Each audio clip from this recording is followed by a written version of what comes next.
I hear a lot of people in our native culture and our tribal communities saying, hey, can I be a follower of Jesus and a native at the same time? Can I be a Christian and native too? And the answer is absolutely resoundingly yes. And here's why. Do you know that God is a creator of cultures? There's a story in the Bible that talks about how God wanted humanity to express all of his diversity, and humankind rebelled against that. And they came and said, God, we know a better way. God came down and said, no, I created you with a perfect plan, and my plan was there for there to be a diversity of cultures.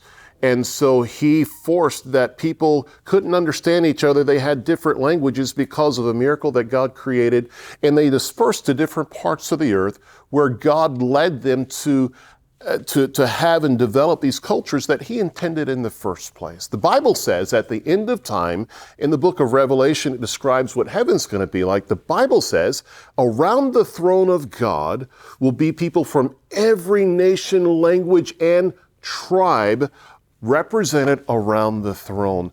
God doesn't want us to lay down the cultures he created to become who he wants us to be. He wants those cultures to express part of the beauty of his creation. Now, we'll hasten to say this. We've taken what God created beautiful and we've perverted it.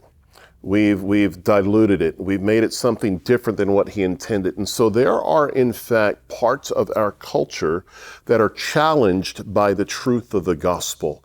Sinful parts of our culture that the gospel says that's sin, that's wrong, and we need to jettison those things.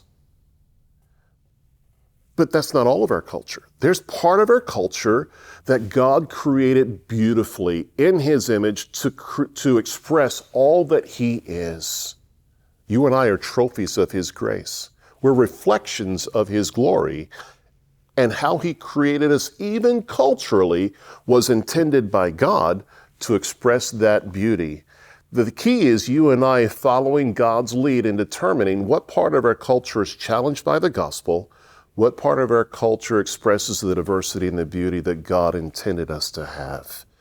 And when we are there, we will reflect even greater the beauty of all that God is.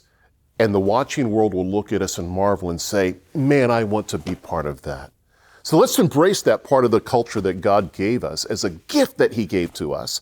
Let's jettison all that doesn't please God, and let's be the creation that he designed us to be.